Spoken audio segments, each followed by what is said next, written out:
Hare Krishna devotees, this is Bhakti Chaitanya Swami here, and I'd like to welcome you to the first day of our Bhakti Vaibhava seminar on Srimad Bhagavatam 6th Canto. We're starting the 6th Canto today, which is the last of the cantos of Bhakti Vaibhava. So, yes, first of all, let us begin, as always, with our prayers.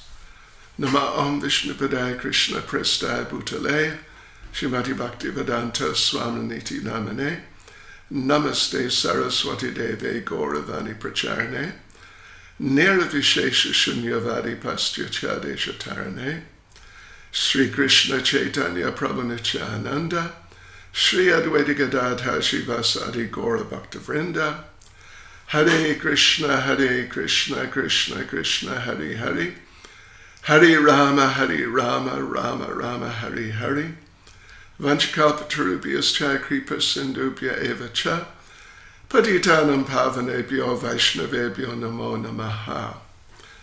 Yes, so we're off to a start here. 6th Canto. Very, very interesting. Very, very important part of Srimad Bhagavatam. So many interesting things we're going to come across. And the first is here in chapter 1 of the 6th Canto, which is titled The History of the Life of Ajamil. Yes, so let's have a look at this chapter. Well, I can mention that in the 6th Canto, it's relatively quite short. There are 19 chapters in this Canto 6. There's 19 chapters. Yeah, others like the 3rd Canto, 4th Canto, they had a lot more, maybe twice as many or thereabouts. But this is full of all sorts of interesting things. And first, as we said, is this chapter 1, which is about the history of the life of Ajamil.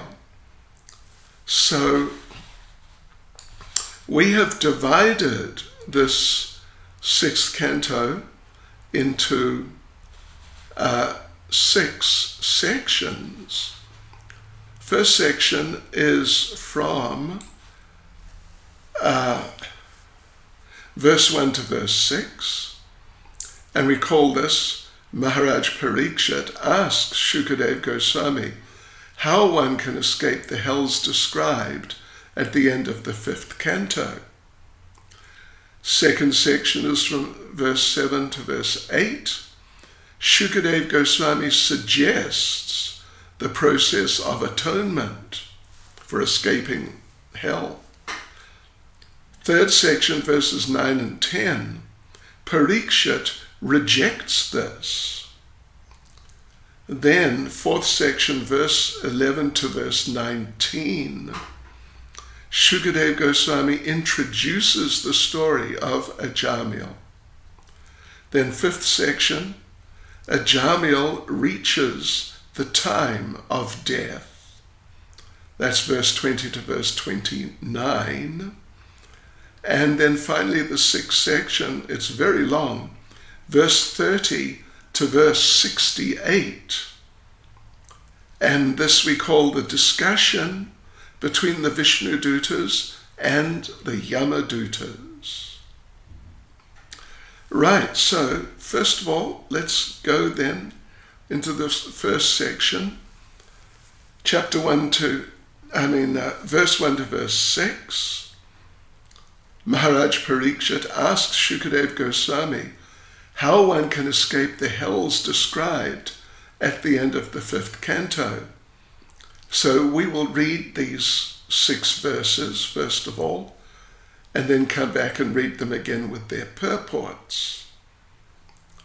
So first of all, verse 1, Maharaj Parikshit said, "O my Lord, O Shukadev Goswami, you've already described in the 2nd Canto the path of liberation Nivritti Marga.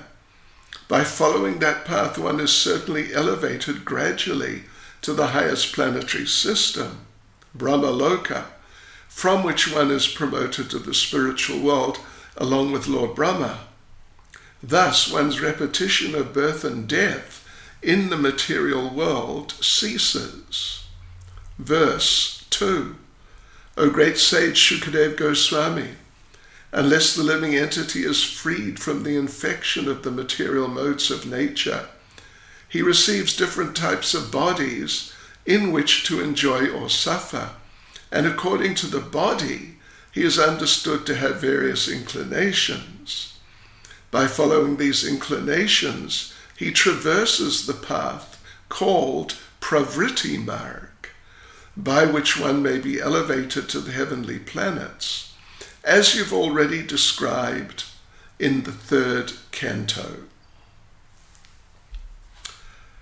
And verse 3. You've also described at the end of the 5th canto the varieties of hellish life that result from impious activities, and you've described in the 4th canto the first Manvantara, which was presided over by Swayambhuva Manu, the son of Lord Brahma. Verses 4 and 5 are together. My dear Lord, you have described the dynasties and characteristics of King Priyavrata and King Uttanapad. The Supreme Personality of Godhead created this material world with various universes, planetary systems, planets and stars, with varied lands, seas, oceans, mountains, rivers, gardens and trees, all with different characteristics. These are divided among this planet, Earth, the luminaries in the sky, and the lower planetary systems. You have very clearly described these planets and the living entities who live on them. Verse 6. O greatly fortunate and opulent Shukadev Goswami, now kindly tell me how human beings may be saved from having to enter hellish conditions in which they suffer terrible pains. Right, so those are the verses from the first section, the first verses of the 6th canto. So let's go through them again with their purports. Verse 1, Maharaj Parikshit said, O my Lord, O Shukadev Goswami, you've already described in the 2nd canto the path of liberation, Nivritti Marg. By following that path, one is certainly elevated gradually to the highest planetary system, Brahmaloka, from which one is promoted to the spiritual world along with Lord Brahma.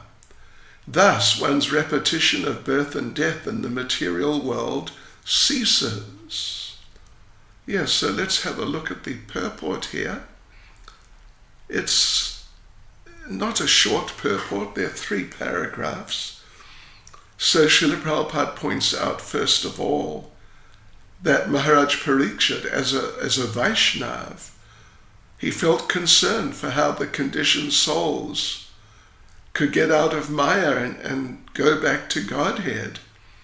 And of course, first step to get out of Maya, because being in Maya, when one really gets into Maya, it becomes extremely bad. And that was described in the last chapter of the 5th canto, the descriptions of the hellish planets. And, it's just so ghastly, so terrific, so shocking that people have to go through this. And even, of course, devotees, the idea that we might have to go through this, it's intolerable. It's simply intolerable. So any devotee particularly an advanced devotee like Maharaj Parikshit, and with the devotees in general like us, step by step as we progress and become more experienced, you could say, in Krishna consciousness, the whole prospect of going to the hellish planets, or of people having to go to the hellish planets, it becomes just more and more disturbing, and too disturbing. And this is how Parikshit felt, that we must do something to help them. Because if they have to go through that, the hellish planets, no, it's too much. It's simply too much. So therefore, Prabhupada makes the point that Maharaj Parikshit reminded Shukadev Goswami of the Nivriti Marg, the path of negating material existence, like renouncing material existence, you could say, which, of course, was mentioned in the second canto. So Shukadev Goswami congratulates him. He congratulates him. So we go on to the second paragraph, and Prabhupada points out Parikshit is astonished. The conditioned souls, they don't accept the path of liberation, of devotional service, but they would rather suffer in hellish conditions. What a thought, what an idea. How is it possible? So anyway, we mentioned this is the symptom of a Vaishnav. A Vaishnav is paradukkha dukhi, unhappy when he sees others unhappy. So therefore, Maharaj Parikshit is suggesting to Shukadev Goswami, please continue this description. Yes. Of samsriti, the continuing path of birth and death. And particularly in the context of the Nivriti Marg, which is called asamsriti. Asamsriti. Yes, no more samsara, no more birth and death, through renouncing, basically. So if you follow that process, you may go to Brahmaloka, and in due course you may go back to Godhead. Then, third paragraph, according to our acharyas, the term krama yoga palabdena indicates that by first performing karma yoga, and then jnana yoga, and finally coming to the platform of bhakti yoga, one can be liberated. But the thing is, of course, that by bhakti yoga, you don't have to go through all the other yogas. It's a direct process, even from the neophyte position back to Godhead. So like this, what to speak of even of neophytes, even impious people, if they just do bhakti yoga somehow or other, they can go to the spiritual world. But the thing is, one interesting little point is, sometimes the yogis want to see other planetary systems before they go back to Godhead. But be careful, curiosity can be dangerous. There's a very famous saying, curiosity killed the cat. Hare Krishna. But definitely you've got to be careful about becoming just sort of a bit whimsically curious. Yeah, so therefore those yogis, they may go to Brahmaloka, and then at the time of dissolution, the final destruction of the universe, go with Lord Brahma back to Godhead. Verse 2, a great sage Shukadev Goswami, unless the living entity is freed from the infection of the material modes of nature, he receives different types of bodies in which to enjoy or suffer. And according to the body, he's understood to have various inclinations. By following these inclinations, he traverses the path called Pravriti Marg, by which one may be elevated to the heavenly planets.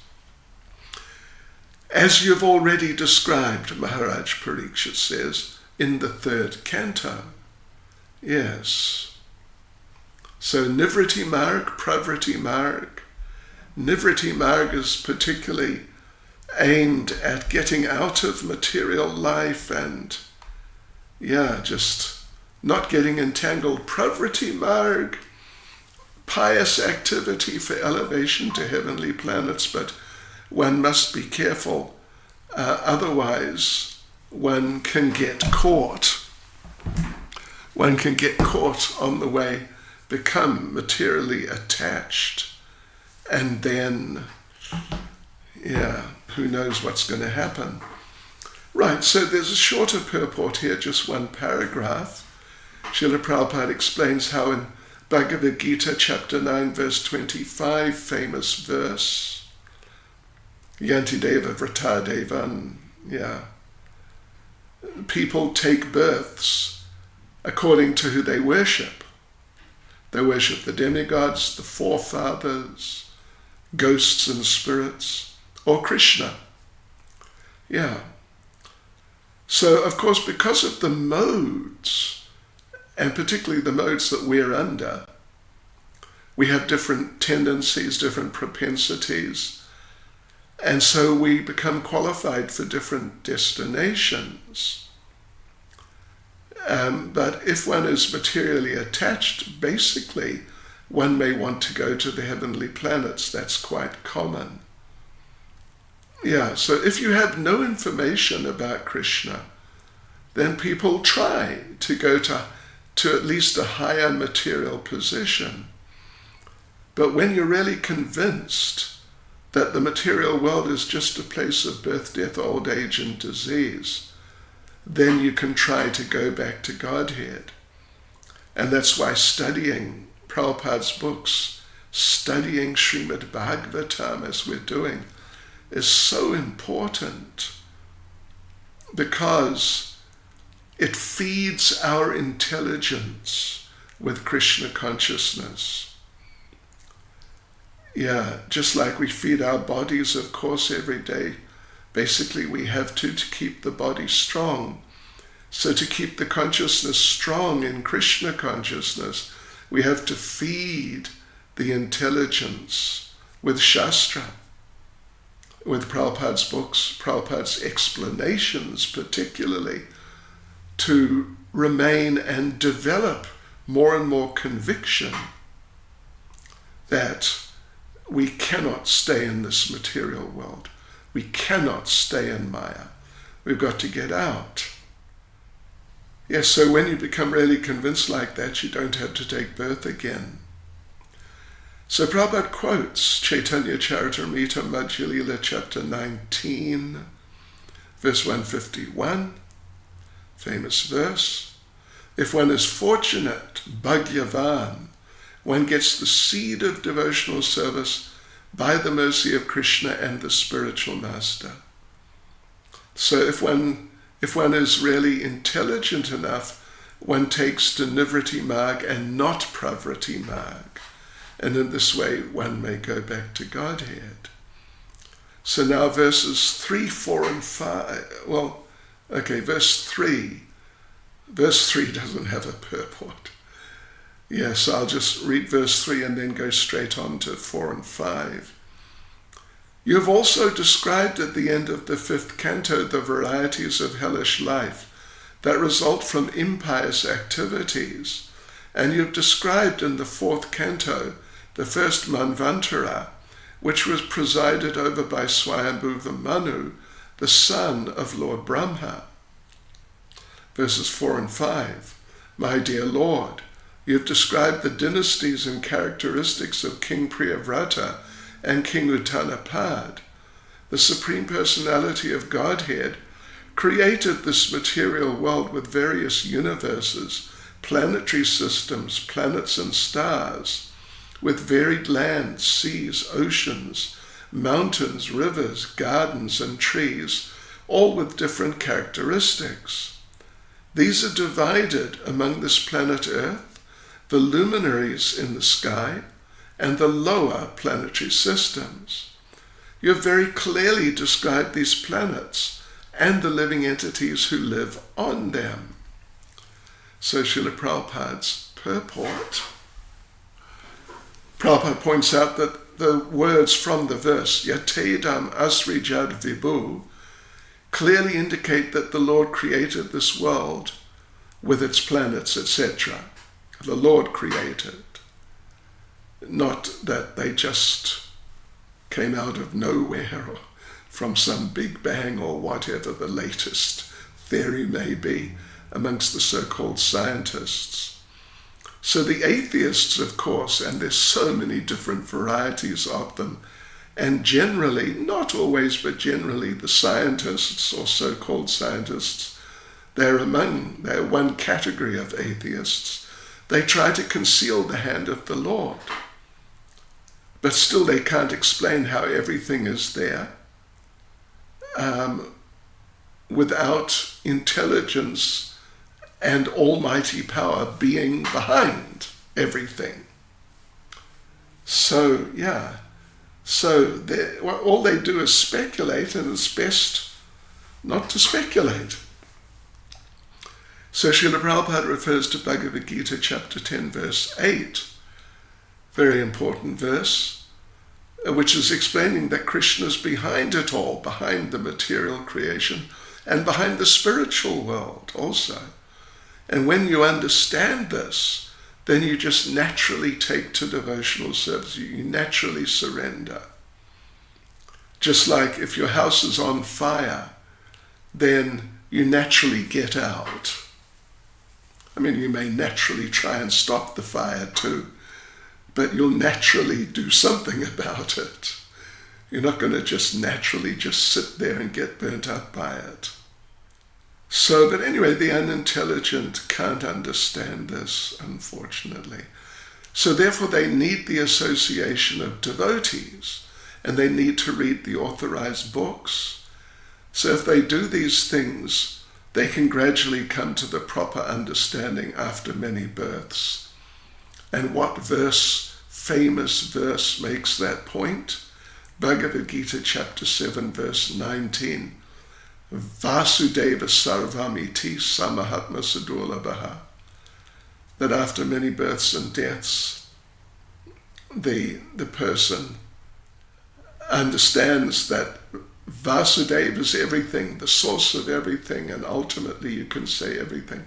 But such a great soul is very rare. So in Bhagavad Gita chapter 7 verses 4 and 5, Lord Krishna says that by the combination of material energy and spiritual energy, the living entities are existing in every creation. And Prabhupada concludes the purport by saying, therefore the same principle, the combination of the Supreme Spirit and the material elements, is the cause of the cosmic manifestation. Verse 6. O greatly fortunate and opulent Shukadeva Goswami, now kindly tell me how human beings may be saved from having to enter hellish conditions in which they suffer terrible pains. Well, just one point. I'm sure we've all suffered at some point, some disease or something severe. Yeah, these things generally come sooner or later or every now and then if you're living in the material world. And sometimes those sufferings are just so strong, particularly for a devotee, that the devotee feels no more, just can't go through this. And so the compassionate devotee feels like this for the conditioned souls. No more, they can't go through this. We've got to stop it. Yeah, so of course, in the chapter 26 of the 5th canto, Shukadeva explained the hellish planets Parikshit now is concerned. The Vaishnavas Paradukkha Dukhi we mentioned, no personal troubles, but unhappy to see others in trouble. So Prabhupada quotes Prahlad, "My Lord, I have no personal problems because I've learned how to glorify your transcendental qualities and thus enter a trance of ecstasy. I do have a problem, however, for I'm simply thinking of these fools and rascals who are busy with Maya Sukha, the temporary happiness, without knowledge of devotional service unto you." Well, Maya Sukha, the temporary happiness, which is the happiness of the material world. That's what it's like. It's all temporary. So therefore a devotee is always making plans to save the conditioned souls. And we see in ISKCON, there's so many devotees, and in different ways, they're putting together plans or participating in programs for delivering the conditioned souls. And this is really our way of life. We don't really consider so much about our personal advancement, but more concerned how to help the conditioned souls or how to participate in programs to help the conditioned souls. So, anyway, Shukadeva has already explained how the conditioned souls get into hellish life. So now he can also explain how they can be saved from it. So, because they're suffering in ignorance, because people lack Krishna consciousness, they're suffering in ignorance. They don't believe in life after this life. And it's not easy to convince them because they are mad, literally insane for material enjoyment.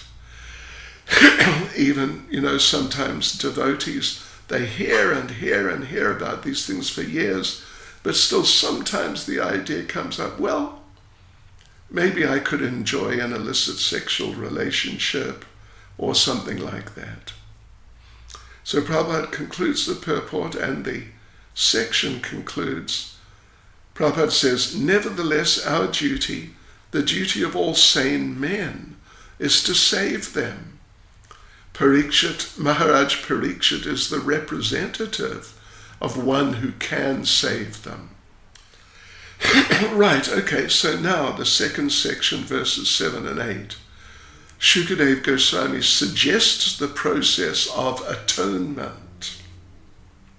Right, suggests it. But then we'll see in the next section, Parikshit rejects it. Actually, Shukadeva is testing Parikshit. Yeah. So anyway, it's verses 7 and 8, and we'll just read straight through. We won't separately go through these two verses. Verse 7, Shukadeva Goswami replied, "My dear king, if before one's next death, whatever impious acts one has performed in this life, with his mind, words and body, are not counteracted through proper atonement, according to the description of the Manu Samhita and other Dharma Shastras, one will certainly enter the hellish planets after death and undergo terrible suffering, as I've previously described to you." Yeah, this is the basic point. This is atonement. This is what atonement means. That everybody's done so many wrong things for which karma is, and particularly bad karma, is the results of bad karma going to come our ways. So Shukadeva is apparently, not exactly, but apparently suggesting we should try to sort of balance out impious activities, take us down, So we should do pious activities and balance it out. So you sort of come to a neutral point. No bad, no good, just neutral. And then you'll escape suffering. So let's have a look at the purport. Srila Vishwanath Chakravarti Thakur makes the point that although Parikshit Maharaj is a pure devotee, Shukadev did not immediately speak to him about the power of pure devotional service. And we know that in Bhagavad Gita 14:26 says, if one surrenders to Krishna in full devotional service, your sinful reactions immediately stop. The second paragraph, of course, Krishna in Bhagavad Gita 18:66 urges us to give up all other duties and just surrender to him, and then he'll deliver us from sinful reactions. So actually, Prabhupada makes the point, actually Shukadev could have immediately explained Bhakti. But in order to test Maharaj Parikshit's intelligence, he first suggested karma kandya, balancing the bad with the good. And in this way, you come to a neutral point. So for karma kandya, Prabhupada points out, there are 80 scriptures, including Manu Samhita, the Dharma Shastras. They advise you to counteract your sinful activities by doing pious activities, and counteracts them. And one who's not in devotional service, not a devotee, they must follow those scriptures if they want to avoid being crushed by their own karmic reactions. So anyway, that's called atonement. Verse 8, therefore, before one's next death comes, as long as one's body is strong enough, one should quickly adopt the process of atonement according to Shastra. Otherwise, one's time will be lost and the reactions of his sins will increase. As an expert physician diagnoses and treats a disease according to its gravity, one should undergo atonement according to the severity of one's sins. Okay, let's look at the purport. So in the Dharma Shastras, here's an example of what's said in Dharma Shastras. If you do something really bad, like if you murder someone, you should be hung. And this sacrificing your life, it's sort of like a pious activity, or not exactly, but it's definitely, the opposite of murdering someone. So if you sacrifice your life, you may atone and come to a neutral point. This is typical of what the Dharma Shastras say. So previously this was common in the world, this belief or acceptance, but now people are atheists, so they've stopped it. So here it's said that the physician diagnoses your disease and according to the strength of the disease prescribes medicine accordingly. If you've really got a bad dose of the disease, then he'll prescribe a bigger dose of the medicine. And in the example of the murderer, the weight of the murderer's sin is very heavy. So Manu Samhita says he must be killed. And this is mercy. Otherwise he'll be killed and may suffer for many lives. So of course people don't know about the next life, so they concoct laws just from the material point of view. But actually they need to consult Shastra. And even to this day, actually, particularly back when Prabhupada wrote these purports, it was more common that people consult scripture. They consult scholars how to counteract sinful activities. And these Brahmins, of course, we don't see it so much in Krishna consciousness unless you really go out into the Hindu world. But many Brahmins, they specialize in that, figuring out what you can do to counteract some inauspicious situation which has come upon you from your previous activities, of course. Prabhupada concludes the purport by saying, in Christianity also there's a process of confession and atonement. In Catholicism particularly, you go and confess, apparently anonymously, and then you're given some prescription, do this or do that, to offset it. So therefore atonement is required, and atonement must be undergone according to the gravity of one's sinful acts. Third section, verses 9 and 10. Now, Parikshit rejects this idea.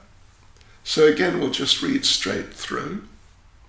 Verse 9, Maharaj Parikshit said, one may know that sinful activity is injurious for him because he actually sees that a criminal is punished by the government and rebuked by the people in general, and because he hears from scriptures and learned scholars that one is thrown into hellish conditions in the next life for committing sinful acts.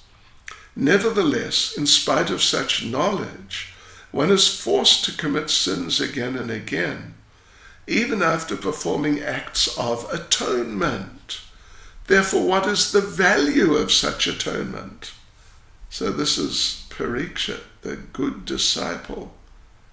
He understands he's being tested.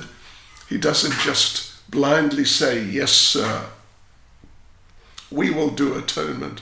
We will advocate atonement. No. He's thinking. So let's have a look at the purport.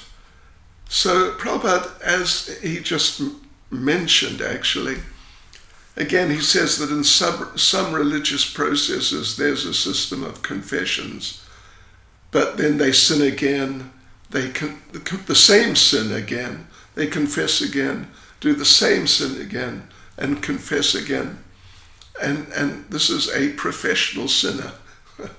In fact, there was one devotee in Italy who I heard of at least.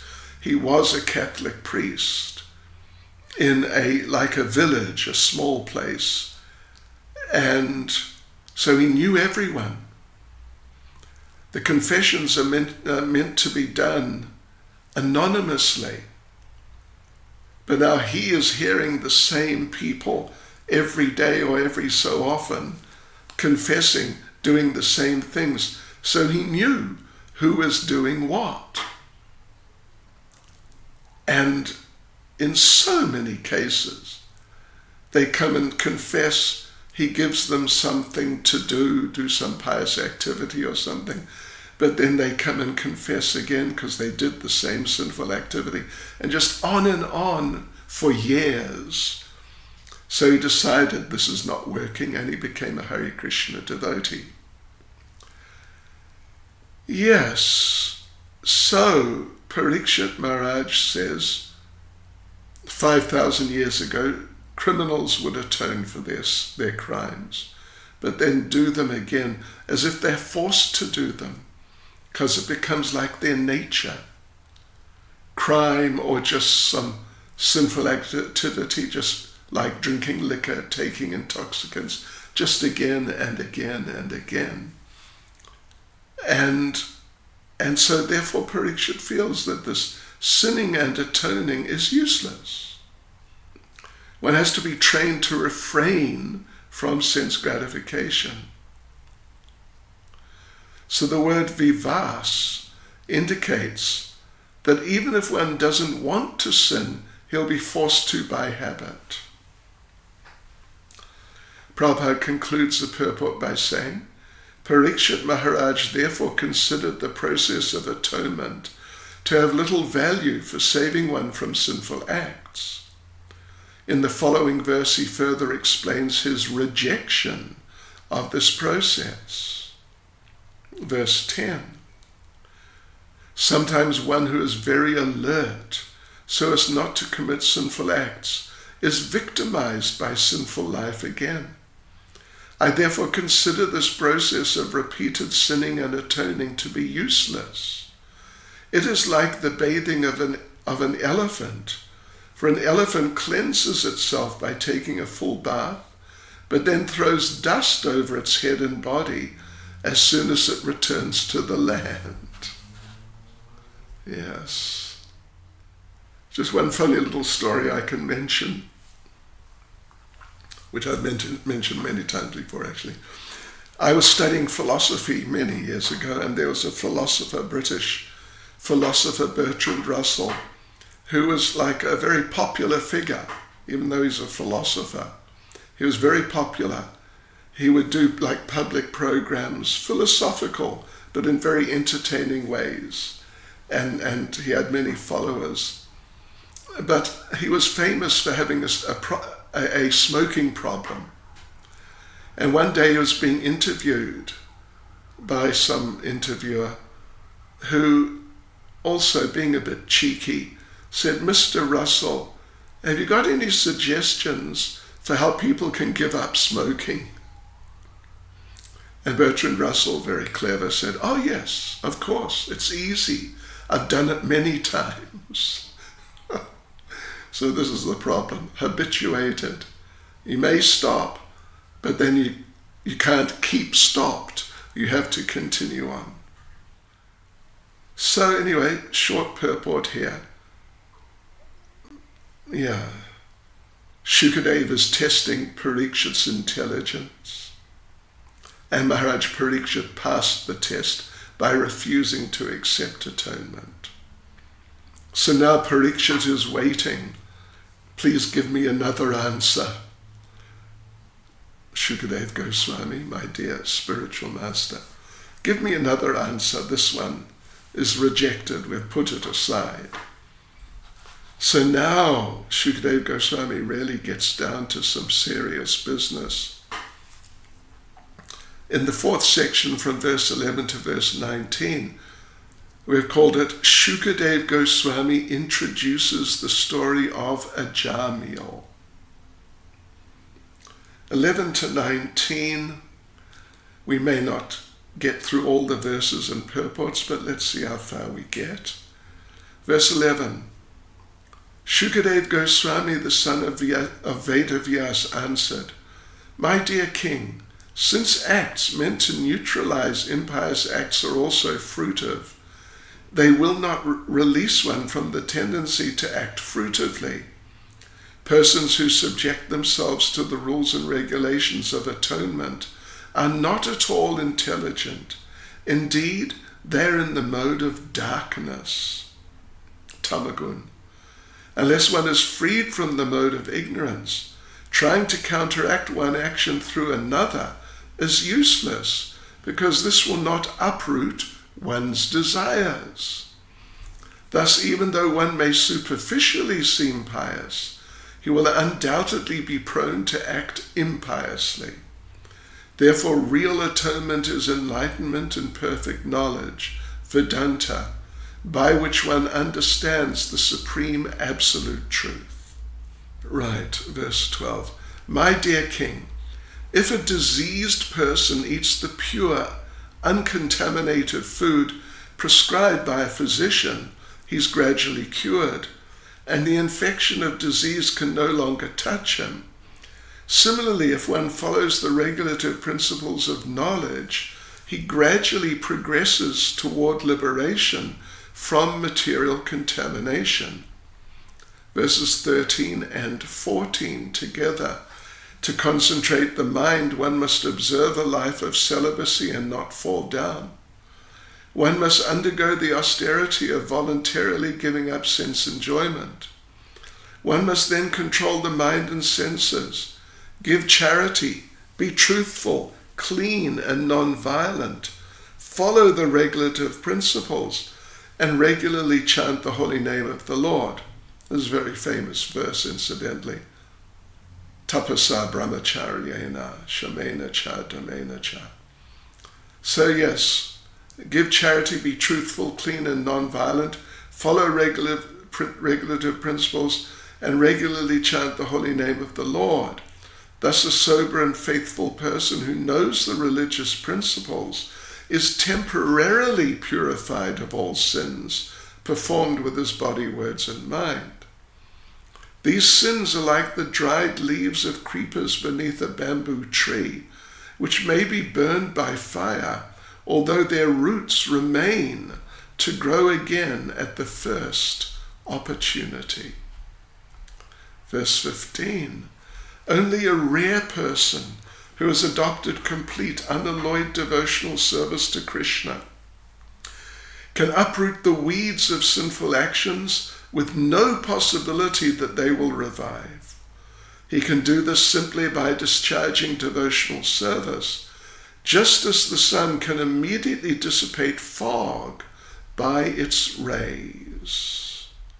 Verse 16, my dear king, if a sinful person engages in the service of a bona fide devotee of the Lord, and thus learns how to dedicate his life unto the lotus feet of Krishna, he can be completely purified.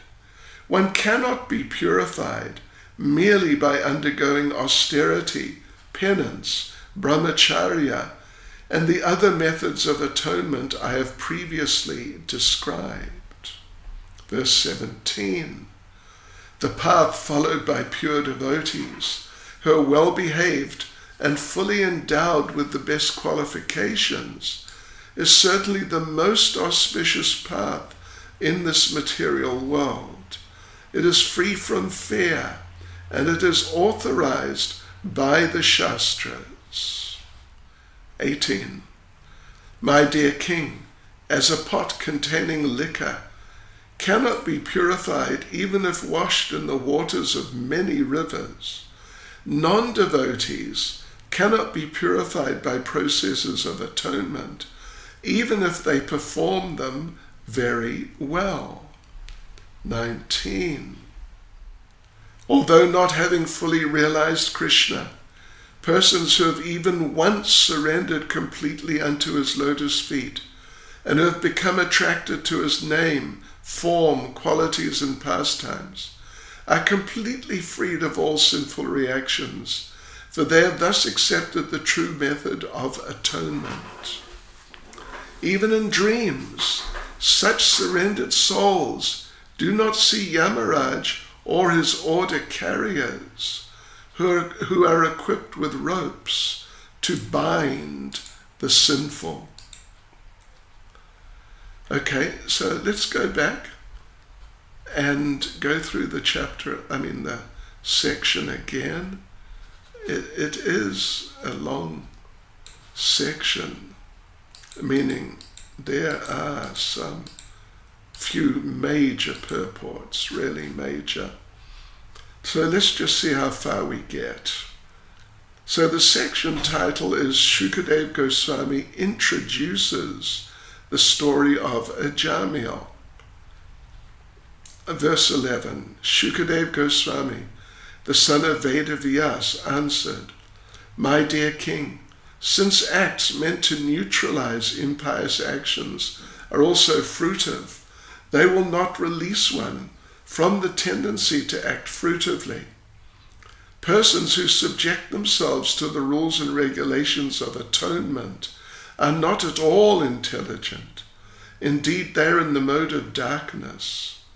Unless one is freed from the mode of ignorance, trying to counteract one action through another is useless, because this will not uproot one's desires.